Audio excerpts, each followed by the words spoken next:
Hi, everyone, and welcome to Let's Get Visible, a podcast for small business owners, helping them to grow, have a sustainable business, and get more visibility online. I'm Dawes Brown, and I'll be bringing you SEO and digital marketing tips, as well as interviews and conversations with other small business owners. So, let's get started.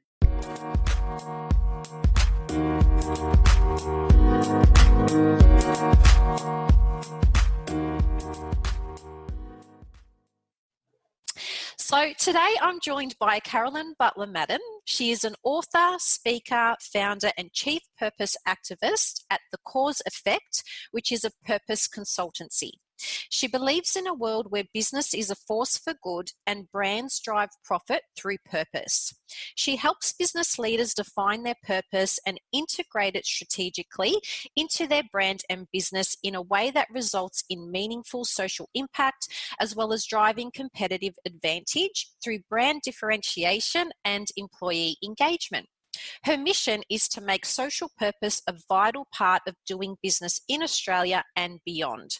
Carolyn's Amazon best-selling book, Path to Purpose, is Australia's first book on this subject. She's also a contributing author to the international best-selling Better Business, Better Life, Better World, the Movement book. So let's welcome to the Let's Get Visible podcast, Carolyn. Yay! Welcome. I am super excited to have you on the podcast today. Thank you very much. I'm super excited to be here too. Yay. Now, we originally met through Bambuda Group, and it's been a lovely developing, friendship and relationship, particularly through the last couple of months where we've all been in lockdown, getting used to the new normal. And I've really enjoyed our weekly hugs and catch-ups, and you've been just such an awesome support through that hug and through that group. So the listeners are really in for a treat today because your wisdom, experience, and all the things that you chat to us about in a group setting, just always resonate so well. And I know that lots of people will get a lot of gold out of our catch up today. Oh, thank you. It's been good being part of that hug or cuddle, the Bambuda cuddle, and just connecting with women doing many different things. Excellent. Now, we do have a couple of questions just to keep us on track because you know that I can talk underwater. So at least if we've got some guidelines and some questions here, we can, absolutely stay on the path. So the first one that I had for you was about your own business journey. So why did you decide to launch your own business? Well, launching... this business wasn't my first business, okay? Yep. So the first business I owned was a marketing agency, a creative marketing agency called Triad that I was offered partnership in. Right. So I'd come back, I'd been living in the UK for 14 years, came back to Australia, moved to Sydney, and worked for a couple of years for a small agency, and I was offered partnership. And it was just easy, and I did it, and the career I'd been in was, the agency world, working with big brands, helping them drive sales, and I loved it. And so it just seemed like a natural next step, and it fell into place, and I did that. And it's been a bloody roller coaster. Which I'm sure your listeners can relate to because that is business. It is. And so I was a 50% partner with someone else who became a friend, and we built the agency up from a small 6-person agency to a 25-person agency. Wow. Working with brands like Pepsi, Cadbury, Panasonic, Microsoft, just the big brands from all the different categories. Yes. And doing great work. And then he got sick. And he's fine now, but he got sick and he had to step away, and he wanted me to buy him out. And it's not something I really wanted to do. He was a friend and he was sick. And so we worked through this whole sort of complex arrangement because I couldn't afford to buy him out. So he let me, anyway, it's a long story. But what I didn't realise, because he managed all the finances, what I didn't realise was we were in a bad way. Wow. So I did all the client service stuff, the sales, marketing, all, you know, the client work. Yes. And I inherited an absolute mess. And I had 3 years of I thought we were going to go under. We went from 25 people down to 5 people. I was doing it on my own. It was like the hardest 3-4 years of my life. Actually longer. I didn't take a holiday for 6 years. And yeah, so kind of pulled us out, just worked hard, like worked my guts out, managed to pull us out of, you know, what was a really dangerous place. And it kind of then moved into someone else said, look, you know, let's go into business together. And so we relaunched the agency, and it was a smaller 8-person agency, I think it was. So I built it up again.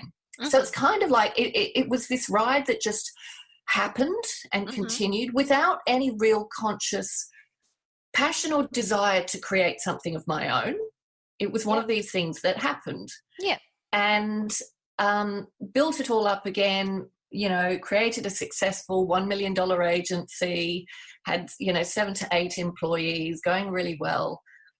And then the rug got pulled again.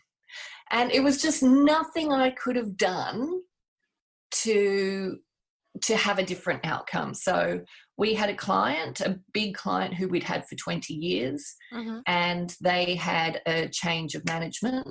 Right. And that change of management decided to bring in new things. Even though we had actually won all their business or a whole lot of their business from their big brand agency and delivered amazing results, they decided they wanted to change things up. So we lost that client. A month later, another telco client I was working with, they changed owners in Canada, and they came over and got rid of the CEO, and everything just stopped.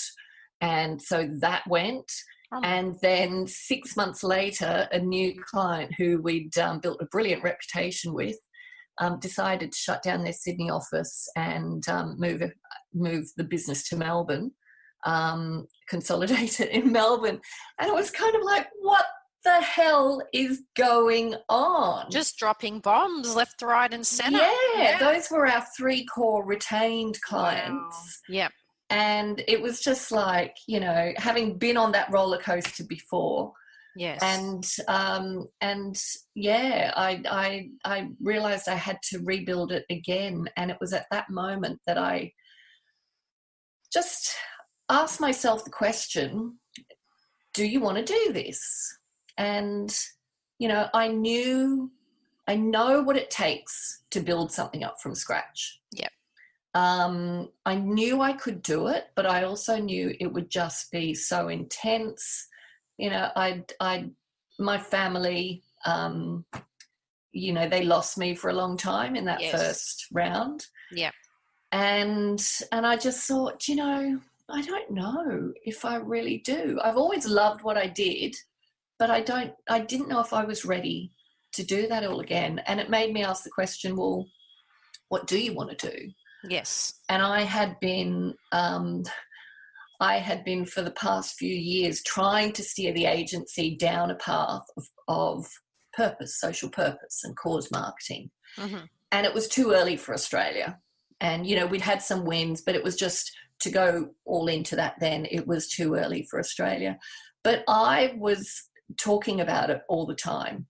And it actually felt like the universe going to me, oh, you talk the big talk, don't you? Let's see how much this is talk. And the answer was, I know exactly what I want to do. I want to go down this route. I believe, you know, I do. I believe business can and should be a force for good. And I believe brands and marketing Yes. are what can drive profit through purpose and create a better world and create better business. And it's just win-win all around. And I thought, yeah, do you know what? That's what I want to do. Maybe it's still too early for Australia. I can't do it with employees. I've got to start from scratch. Yeah. And so that's what I did. I started from scratch, came home, set up at home, and I had no idea what it was going to look like. So that was really the first time I did something with intention. Mm-hmm. It wasn't something that kind of was like, oh, do you want to join, become a partner in my business? Or, everything's coming down on me like a ton of bricks and I just have to fight to survive. Yeah. And someone else going, let's go into partnership together. So all of those things before were kind of, the path opening up and me going, yeah, okay. But this was the first time that I did it with intention. Yes. Not knowing how it was going to go. Yep. And what it was going to look like. Yeah, yep. Not knowing what it was going to look like. It was like, what is this thing? And I threw myself into a business program at the same time, which was incredible. And really hard, and probably not the best thing to do when you've got nil income. Yes. But I did it anyway and survived it. And then, things became clearer. At first, I thought I was building another agency. Yep. Then I realised, no, it's a consultancy, because agencies also need help with this, and I need to be able to partner with them, if they're open to it. Yep. And not to be a competitive threat to them. Yes. And I wrote my book, and the process of writing the book and doing the research led me down the route of looking at who is doing this brilliantly. And I've got 14 examples. Half of them are global, half of them are Australian businesses and brands. Wonderful. And deconstructing, all the stuff that they've done to be successful in this area and putting it together in a methodology, which is now that's been an evolution. It's now my Path to Purpose program. Mm-hmm. And yeah, it hasn't been an easy journey, but I've never doubted it. And I've always thrown myself into my work before, but I have an energy that I didn't even know I had. Yes. Because I'm doing something, it's bigger than me, and it just, I do get a little bit obsessive about it, as my daughter keeps saying. It's like, Mum, shut your bloody computer down. Oh, yep. My cat does that for me. So, yeah, some people call it passion. I call it being possessed as well. So when I go into you get it. You get it. I do. When I go into SEO mode, particularly when I'm running online sessions or coaching, I turn into this possessed person who just cannot, shut up about it. And yeah, it's like absolutely, being taken over. So but so many nuggets that you've shared there. And I recently just recorded The Power of Saying No, which was a little short and sharp episode on the Let's Get Visible podcast about the fact that when we do go into business, whether it's for ourselves or whether it's in partnership, we tend to say yes to a lot of things, which is what you've highlighted, as you mentioned in your first, journey into going into running your own business, being that partner and saying, yes, sure. But when we do that, what we're also doing then is saying no to the things that are right for us. But we've got to go through that journey and that roller coaster ride before we can understand what it is that we do want and what it is that we don't want. Yes. And same with me. Like, I did not have a cruisy start when I launched my own business, but it was through those experiences and those speed bumps that allowed me to understand what I did want. And then once I could define that, the universe, same, as what you mentioned, the universe went, well, finally, you crazy girl. Like, you finally know what you want. And because you know what you want and because you're now clear on your purpose, I can start to deliver all of those other wonderful things that happen as a result of you knowing what it is that you actually want and what you don't want. Absolutely. And as you said, doing that with purpose is...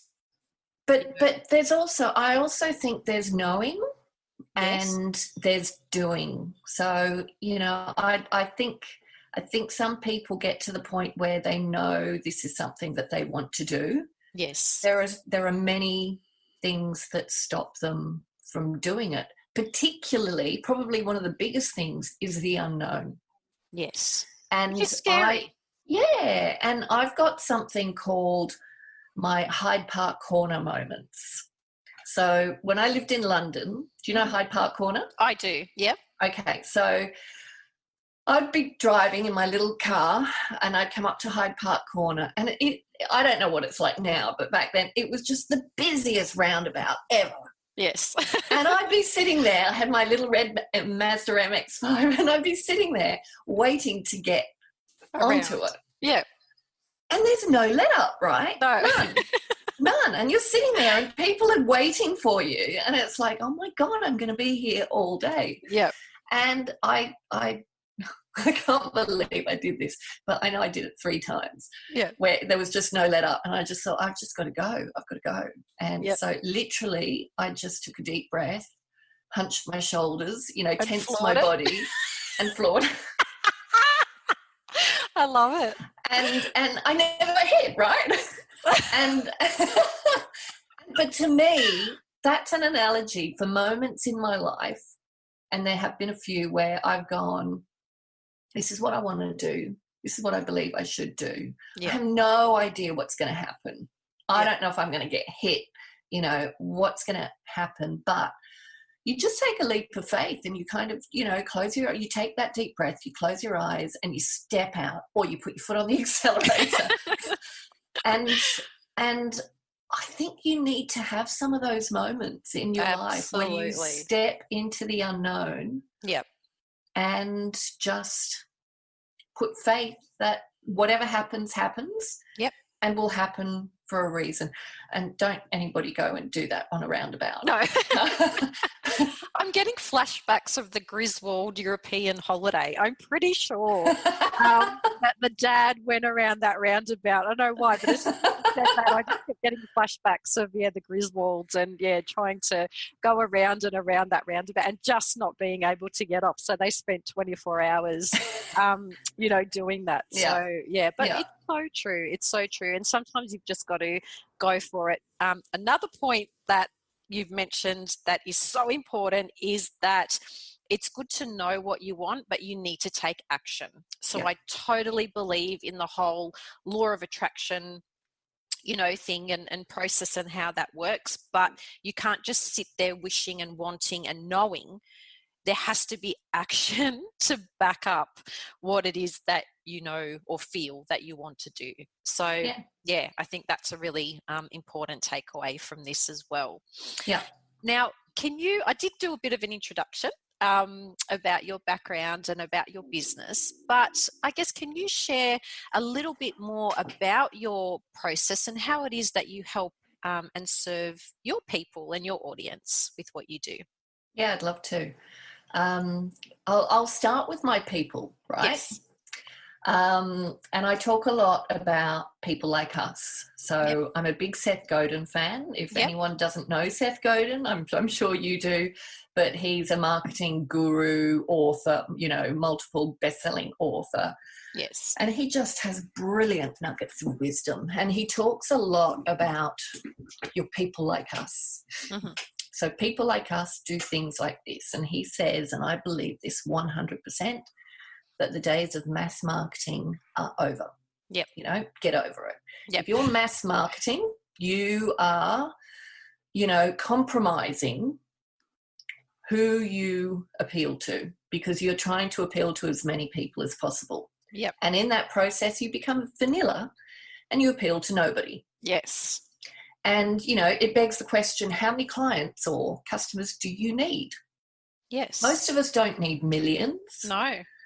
We just need some quality, brilliant clients who we can serve amazing value to, who love what we do, get huge value out of what we do, and then go and sing our praises and tell everybody else about it. Absolutely. That's all we need. And those are our people like us. Yes. And my people like us are mostly based on narrative. They're people who want to be successful in business. They're driven by success more than money. Yep. And they want to create something meaningful. Yes. Okay. And they have this belief that business is there for more than just profit, but they probably don't quite know how to articulate it. They don't know how to bring it to life in that way. They don't know how to find their way through that idea. So yeah, for those people like us, I offer a few things. So I have some workshops. I have my Path to Purpose program. Initially, my core target client would be a medium-sized business, even though my background is working with big businesses. But I find now that I'm working with big brands. Mm-hmm. I'm working with my core medium-sized client, and I'm now even working with small businesses because COVID-19 has kind of forced me to look at how I do this, and I've started doing group programs. Amazing. And it really excites me because it allows me to help the business leaders who are more agile and ready to do things very quickly. Yes. Yeah. So so the process is, it starts with, so the Path to Process methodology, I'll take you through that first, and then I want to zero in on brand because it all starts there. Yeah. So the methodology starts with brand positioning. You know, you can't just go, okay, we'll plug something in. We'll write a purpose statement, and that means we'll be a purpose-led business or a purpose-led brand. And I wrote a post the other day saying, I'm declaring war on on passive purpose statements. They do my head in, and you see them everywhere. Yes. Especially from big businesses. And they're not purpose statements. They're statements of context. And they're not walking the walk, are they? No, some of them are. Some of them are starting to. But for most of them, it's a statement of context for their products or services. Yeah. And, you know, they position it as a purpose statement. And it's like, does it drive action? Does it energize your people? You know, does it drive innovation in your business? Does it create meaningful impact to society beyond just selling your products and services? If you can't say yes to that, then it's not a true purpose statement, not in the meaning of the word as it is as it is expected to mean today. Or intended, yep. Yeah, to the people who are actually looking for businesses like this, yes, that's what they expect. They don't expect just this passive statement. So brand positioning is the most important part of this. It's about making your purpose central to your brand and defining and articulating a purpose that has to be backed up by action. Yes. Can't be passive. Yep. Okay. So brand positioning is the first module of the program. The second one is people and culture. And this is about inspiring and unifying your people around this. And I find with your medium-sized and larger businesses, people will come with ideas. You know, they will go, hey, we can do this, we can do that. And that's where the gold is, when you can start to do that. So bringing them in and getting them to own it and to start looking at how they're going to bring it to life through the business is absolutely vital. The third piece is marketing and communications. So that's obvious. How are you going to do it? And a lot of people say to me, yeah, but we're doing good things, but how do we market it in a way that, you know, isn't about blowing our own trumpet? Yeah, because that can be hard. Absolutely. And it's simple. It's don't blow your own trumpet. You know, stop thinking about how you tell people about the good you're doing. Start thinking about, what do you want to achieve? You know, what is the impact you want to create? Put a goal around it, a goal that scares the bejesus out of you. Yeah. Because, and that's genuine. I want a goal that scares you, because it's going to force you to think differently about how you're going to achieve it. If you think you can just write a check and that delivers on the goal, then you're not doing anything. Yeah. So have a goal that scares you, and then invite people to come and help you achieve it. Love it. Which is totally different to saying, oh, look, we're supporting this cause or this charity. Aren't we great? Yeah. Pat on the head. It's different. It's like, this is what we want to do. Come and join us. And if you've got your people like us, you know, who share that vision and the value and your values, they'll come and help you do it. Absolutely. So that's the marketing and comms pillar. And then there's customer experience. So how are you building it into the customer journey in a way that engages and interacts with your prospects and your customers, that they can be a part of it? So that's the customer experience part. Then the next part is partners in purpose. So who are your partners? Obviously, you need to look at your impact partners, but beyond impact partners, who will help you amplify your message? So when you are led with purpose, you're not directly selling your products and services, right? Mm-hmm.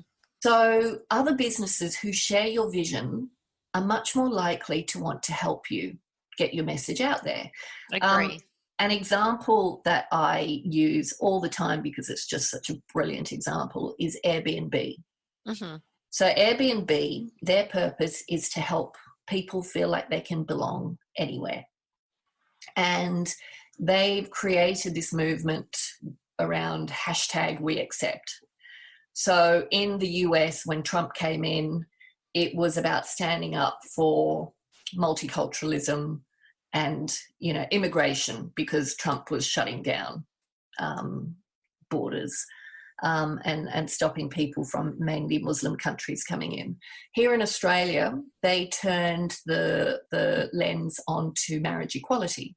Mm-hmm. So the LGBTQI community had really supported Airbnb when they launched in Australia. They were the first adopters. So they'd been sponsors of Mardi Gras and everything like that. So they brought WeAccept to life by shining a light on marriage equality, mm-hmm. and supporting the yes vote for marriage equality. And they created this ring. They designed a ring with a gap in it, and that gap symbolised the gap in marriage equality. And the campaign was all around, until we all belong, we will wear this ring as a symbol of our belief in marriage equality. Right. And it was a beautiful campaign. Yeah. And they made the ring available for free.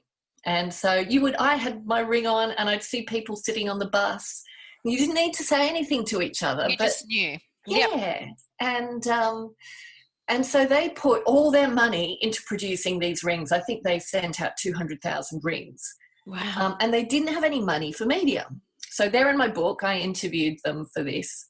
And they said, okay, let's look at how else we get the message out there. So they looked to other businesses who also believed in marriage equality. They looked at Qantas. Mm-hmm. Alan Joyce, great supporter of marriage equality. Yep. So Qantas gave them media channels for free. So they gave them the backs of their boarding passes to communicate the campaign.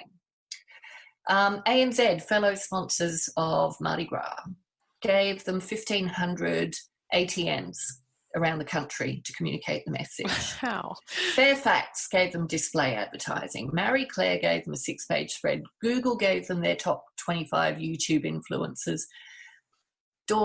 They unlocked $7 million of media value for nothing. Oh my goodness, that's making my head spin. So that's very aligned, very clever, but just doing it in, as you said, such a So authentic we're talking way. about getting visible, Yes. right? Yes. And when What a you are way. when you're leading with purpose, when you are using your business to create something good in the world, you will find others who want to help you achieve it. Yep. And there are many more communication mediums than just TV, YouTube, Radio. Facebook. Yeah. Yeah. Well, look around you. They're all around you. Everything is a medium. Yes. Even your coffee cup. Yeah, Yeah. absolutely. Yep. And you know, purpose, real meaningful purpose, that people will get behind. You will find partners. So that's the partners in purpose pillar. Oh, I love it. And then the final pillar is impact and performance. And this is about metrics. It's about, what is your social impact goal? You know, is it a 10-year goal? Is it a 2 or 3 year goal? Is it a 1 year goal? It doesn't matter, but have a goal, because Yes. that's going to inspire action and movement. And let's look at your commercial metrics, because this should be giving you a definite competitive advantage. It should be driving growth for your business. It should Yep. be attracting quality employees and retaining them and getting them so invested in your business because they believe in what you stand for that they are super productive. Yep. So you want to measure all those things. You want to measure your brand health, your sales, your brand sociability, your employee engagement and NPS score and all of that sort of stuff. And you want to look at what you're doing well in, what needs to shift, and refine your strategy. And so that is the Path to Purpose program. And yeah. So many nuggets in that, and we cross over in lots of ways. I know we do a different area of business, I guess, but it's also something that I encourage with my clients, and even for myself. As you said, you know, small to medium businesses, it's not about getting double or triple, you know, the visibility if that's not going to result in actually getting the right people connecting with your business and your brand. Yes. So it's looking at the quality versus the quantity. And I go on about this topic so much in my posts and blogs and all sorts of things, because small to medium business, it's not about growing in that way. It's about making sure the people you're working with, it's a relationship. You're working side by side, not in front or on top or behind, but, you know, side by side. And that makes all the difference with, you know, maintaining and growing. Collaboration. And collaboration. You know, you don't need to necessarily scale, but you need to have that pathway and know what those long-term goals are. And each and every person that you work with, whether it's a collaboration or a client, should be helping you towards achieving that goal. It's something that you're working on together. So Yes. lots of things where, again, we're in two different sort of areas, but again, crossing over a lot in regards to, you know, that purpose and understanding the difference between what quality is versus quantity. And you're going to get those better outcomes and longer lasting outcomes if you're focusing on that quality aspect rather than just growing you know, in numbers and things like that. So amazing. Now, you did touch on in the first part of your business journey about, I guess, the roller coaster that you went through, going up and going down and around. Is there anything in hindsight that you would do differently, and why? Yeah, I reckon there are a few things. Yep. But, and it goes back to what you said before about saying no. And this is going to sound counterintuitive to what I do, but I think it's so important, is I would be more selfish.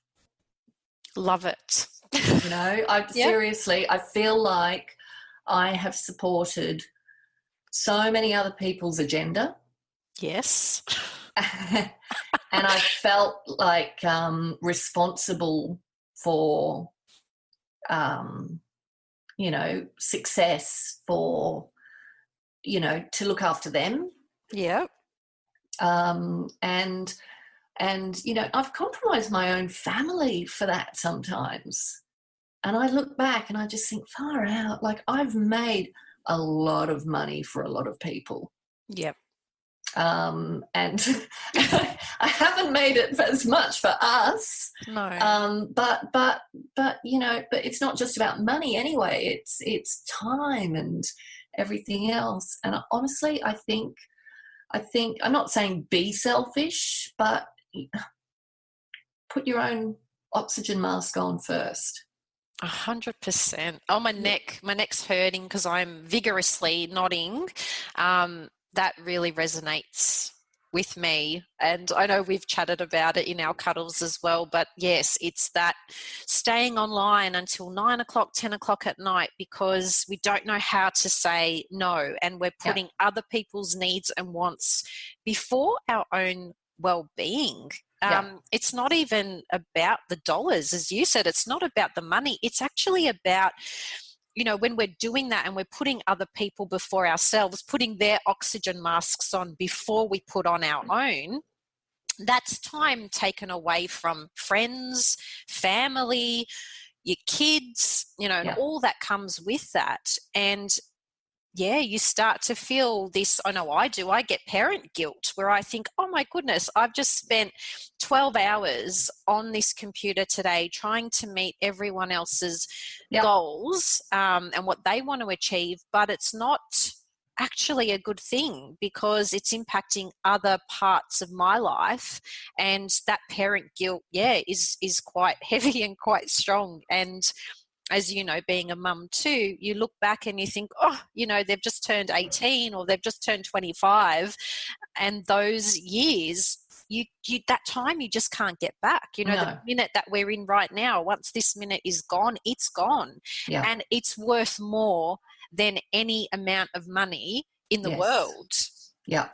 So, yeah, absolutely. And I think that's something that people are feeling more with COVID-19 as well, in just having some time back and starting to question this relentless automation of work. We do things without question. Do you know what I mean? It's like, we do whatever society expects of us without question. I think we've got to question things more. I agree. Are they right for us? Yep. And why? Why do it? What's the intention? What's the purpose? What's the goal? And what's the outcome? Yeah. And we've really got to weigh up what that means to us. Not just from a dollar sign figure, but what impact is it having on other areas, because saying yes to those things means that we're saying no to other things. And we just can never get that time back. So absolutely. Now, in relation to, I guess, your visibility and the way in which you've built your own business, what would you say have been the most effective ways that you've been able to do that? And I guess practicing what you share and what you teach, how has that been, valuable for your own purpose and your own business to grow that and to spread the word about what you do? Yeah, great question. For me, I think writing my book was, it wasn't just about visibility for me, but writing my book it forced me to research. It forced me to go much deeper on a subject that I thought I knew really well. I had, you can't write a book and just put in a little bit of fluff here and there. You've got to justify it. You've got to research. You've got to go deeper. So writing the book connected me to my purpose even more strongly. Love it. Than I had before. Yep. And the outcome was more visibility, not just because of the book, but because of the process of writing the book had had informed me better, had just had taken me down this path of learning stuff and understanding stuff and wanting to share it with people. So talking about visibility, it's like I want to stand on a soapbox and say, people, you need to understand this opportunity. This isn't about, doing some nice, good stuff. Yeah. This is about building better businesses that serve people better, that serve society. And when you do that, you're going to have a successful business. It's a no-brainer, right? Yep. And I just want to smash this idea of, look, it's not a priority. We'll do it later. So back to your question. I'm getting on my soapbox again. Sorry. Yeah, I love how you get possessed. I love it. I see so much in that. What happens to me when I get on my soapbox? So go for it. So that's the answer to the question. Yep. When you care, yes, passionately about something, and when you believe that people need to understand this because they're going to benefit from it, then you become more visible. So organically. So before this, I hated speaking. Really? I hated speaking. You're an awesome speaker. I've seen you speak at events. So you're thank you. Awesome. But I'd be just like nervous as hell, and I would hate it, because then it was about me. Yes, I can relate to that. Yeah, and when it's not about you. Yes. When the energy is on, people need to understand this because things need to change. Yep. Then that changes. So now I love speaking, and I'll speak anywhere, anytime, any place. Yep. Any place. Yep. I'm on LinkedIn a lot. So I write a lot of posts and things like that. I share stuff. I'm on a mission to get people to understand this. I recently launched,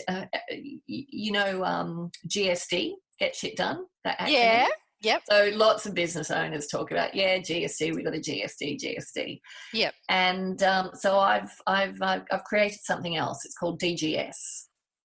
Do good shit. I'm going to use that one. So DGS, and I've got a web page. We've put it on a web page now. We have been building a database of businesses with social purpose and businesses doing good and great cause marketing and great purpose and all of this sort of stuff. And when COVID-19 hit, lots of examples, related to COVID-19 came through. So we were adding that to the database and tabbing it with flagging it with COVID-19. And then everyone started talking about these businesses doing this sort of stuff. So Mattel, Fisher Price, the toys people, they've just launched a range of figures, dolls, that are our first responder heroes. Oh, wow. And all profits from that go to first responder cause. Yeah. Accor have opened their hotel rooms to victims of domestic violence and other vulnerable people in the community, because they've got empty hotel rooms. Yeah, it makes sense, doesn't it? Yeah, absolutely. And there are all these businesses doing good shit. Yeah. Who are rising to the challenge of COVID-19 and are looking at how they can use their business to do something and to make things better. And so DGS is my catch-call now. And we've got the webpage there. Anybody can go to and look at all the examples to get inspiration from. Yeah. So it's another example of visibility, and it's like, so I guess how do I get visible is or how do I approach it? It's driven by my purpose, and visibility has to be a part of that if I care enough about what I want to achieve.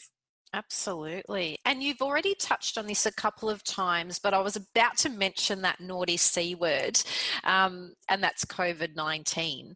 So we've seen, as you've mentioned, how other organisations and businesses have led with purpose, and they've transitioned some of their offerings by looking at what is happening right now, what the needs are in our communities and in our societies.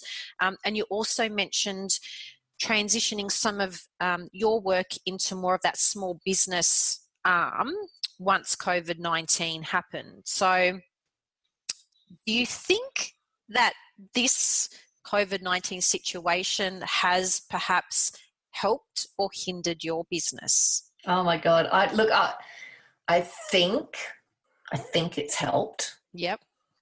We don't know where this is going, but I think it's helped because so before this happened, I had a few small business people reach out to me and go, look, we want to do your workshop, but we don't have that kind of money. Would you consider doing a group workshop? So I had 5 businesses locked in, and we were doing a workshop at the end of March, and then this hit, so we stopped it all. Yeah. And I think it was 3 weeks into that, I thought, you know what, I'm going to try and make this happen and see if there's interest, and we'll just see what happens. And so 3 of them came in and paid to do a pilot program, and I got 2 more to come in. And we did the first online group social purpose sweet spot program. And it was new format. We used Trello and Zoom, didn't know how it was going to be. And they were willing guinea pigs. And yeah, it was brilliant. It was really, really good.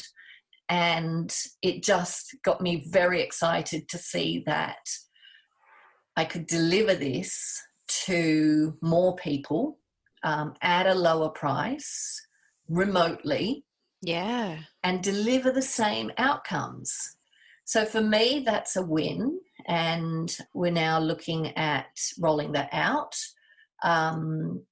In the same way, I've put my Path to Purpose program online, and I'm looking at piloting in a couple of months' time the first group online Path to Purpose program. Amazing. So again, that makes it accessible. Yes. To smaller businesses or businesses that, just have to be very careful with their budgets at the moment. Yeah. And what I can see is I'm keeping them intimate at the moment because I want to make sure I deliver the value, but I can see that as a scalable opportunity. Yep. And for me, it's like, my vision is to see more businesses being able to tap into the power of a really clear, powerful purpose. Yeah. And I don't want it to be limited by just me. So if I can productize that and give the magic formula for how it happens and get more people delivering it eventually, then that's how it might scale. Yeah. So it's kind of opened my eyes to what was just a very vague idea before, to actually this is doable and I'm doing it now already. So yeah, for my business, I think it's been a good thing. And I think, talking to lots of other people, I think it's been really good, just to see how much more you can do. Absolutely. And we've all had to rethink the way that we do business and how it is that we help and support our people. And I think removing those barriers, whether that's a monetary barrier or a location barrier, you're able to help more people when it's not necessarily an in-person or, physical session. Yeah. And so your message can then reach, far and wide, and then organically that growth happens, that visibility happens, and you're not in a state of desperation or, oh my goodness, I'm in this situation at the moment. It's about, okay, well, I can still send out my message. I can still, run my business with that purpose, But yeah, it just removes a lot of those roadblocks. Yes. And similar to what you said, a lot of the businesses that I've spoken to and business owners, they've said to me, Dawes, this sounds really bad, but I'm actually thankful and grateful that this situation happened, because, you know, we feel like we've been kind of operating in a bit of a tunnel, like just this tunnel vision of a one-way street, whereas now we're like, okay, let's diversify what we're doing. Let's have a look at the different ways that we can help and serve who our audience or, you know, our people are. And it's kind of given them this growth that has just naturally evolved from a really shitty, bloody situation. And that's what it was. And we all kind of went through this, you know, we were fearful and we were scared. And then we took action. And then we made changes. And now I think we're in that reflective stage of going, okay, we look like we might be coming out of this, and we're looking at it from a more positive, you know, perspective, in that in Australia and in New Zealand, we haven't seen it really impact us as to the degree that it has overseas and in the US. So I think we've come out of it in a good shape. Yes, of course, there have been, you know, people that haven't, but overall, the overall look of it is lots of change has happened, and the way we move forward is definitely different from how we walked into it.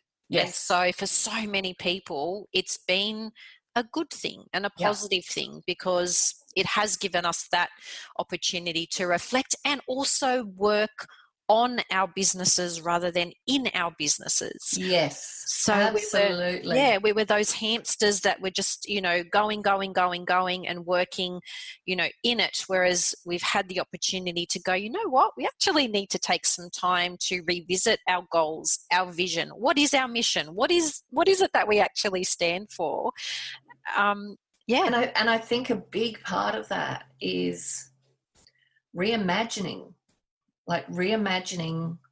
what our business can be, not just to the world, but for ourselves, because don't underestimate the fulfillment that it creates when you've got something that is really meaningful, and, you know, you're delivering your products and services, but it's in service to a higher purpose. And one that, you know, actually does make a tangible difference. Like, it actually creates impact. It's just much more it changes everything. It changes everything, Dawes. And it's like, if we can use this opportunity to reimagine what our businesses can be and what the world could look like if we could replicate that, then that's really exciting. Absolutely. Now, our listeners are in for another treat, because you've mentioned to me that they can access a strategy session with you. So could you tell me, a little bit more about that and how our listeners can actually get involved? Yes. So I'm offering a free 45-minute strategy session. So that is, you know, we'll use it however they want to use it, but it's really understanding where their business is, particularly during this time, what their challenges are, and how, you know, how a social purpose or a purpose-led approach may be able to help them solve some of those challenges. And what they can do, what action they can take to actually start that now. So that's the strategy session. And then if your listeners book into that session, and I can provide you with the link, I'd like to gift them a free copy of my book, Path to Purpose, which I'll send to them. So it's a physical book, and I'll pop it in the mail to them. That is amazing. Fantastic. And as Carolyn mentioned, you can pop on over. So I'm going to put the links to all of those amazing references and opportunities underneath the podcast on the website. But you can also reach Carolyn at thecauseeffect.com.au. And as you mentioned, you've also got access to your book, which is pathtopurpose.com.au. But again, all of those links and even links to your social profiles like Facebook and LinkedIn, I'll pop them underneath. And so our listeners can absolutely get in touch and have that strategy session with you. I'm booking in, so you can already list me cool. down. Awesome. Jumping onto that link and doing that, because I think there is so much gold and so much value in working with purpose, and it does change everything that you do, and it makes you look at things from a different angle and a different perspective, and yes, takes you on a new path with lots of value for yourself, but also who you serve, which I think is incredibly important. So, yeah, absolutely. And why not just DGS? That's it. I love that. I love it. Do good shit.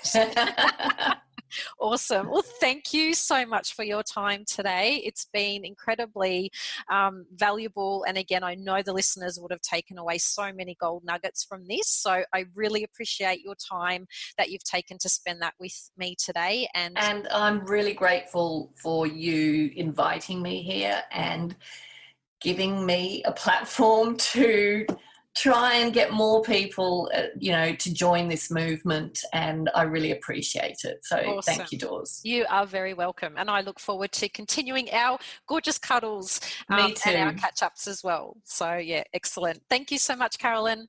It's a pleasure. Thanks, Dawes. Bye-bye. Bye.